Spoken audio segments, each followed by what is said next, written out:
তুমি এই আলমারিটা দেখতে পাচ্ছ? হ্যাঁ দেখতে পাচ্ছি তো। আমি দেখতে পাইনি। কি হলো আমার খোকা? জানি না, মা অজ্ঞান হয়ে গেল তো। তাড়াতাড়ি ডাক্তার ডাকো। কি করে হলো এটা? আপনি এই আলমারিটা দেখতে পাচ্ছেন? হ্যাঁ, ও দেখতে পাইনি। ডাক্তার ম্যাডাম কি বুঝছেন? I am very sorry.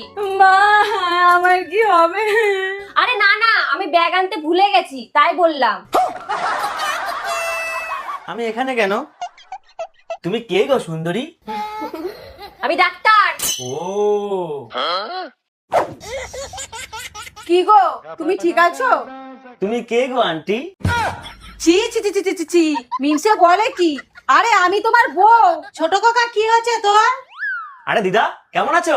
আপনার একটু শান্ত হন, মাথায় লেগে বাচ্চা মেমোরি হয়ে গেছে, ওষুধগুলো খাওয়ান, ঠিক হয়ে যাবে। হে ভগবান, আমার কি হবে? আন্টি আমি আইসক্রিম খাবো। আনছি। হ্যালো ঝুমা সুন্দরী, আমাদের আর কেউ আটকাতে পারবে না। আমরা এখন মন খুলে প্রেম করব। এমন বুদ্ধি করেছি না। এই আমি রাখছি, মনে হচ্ছে আন্টি আসছে। ধ্যাৎ, বউ আসছে বউ আসছে। এনাও আইসক্রিম। আন্টি চকলেট খাবো। হ্যাঁ পূজা বলো। পূজা না, আমি বলছি। আরে জানো, তুমি ঠিকভাবে কথা বলো না, তোমার বউ তো আর জানে না তুমি বাচ্চা হওয়ার নাটক করছো। পালিয়ে যাবা কোথায়?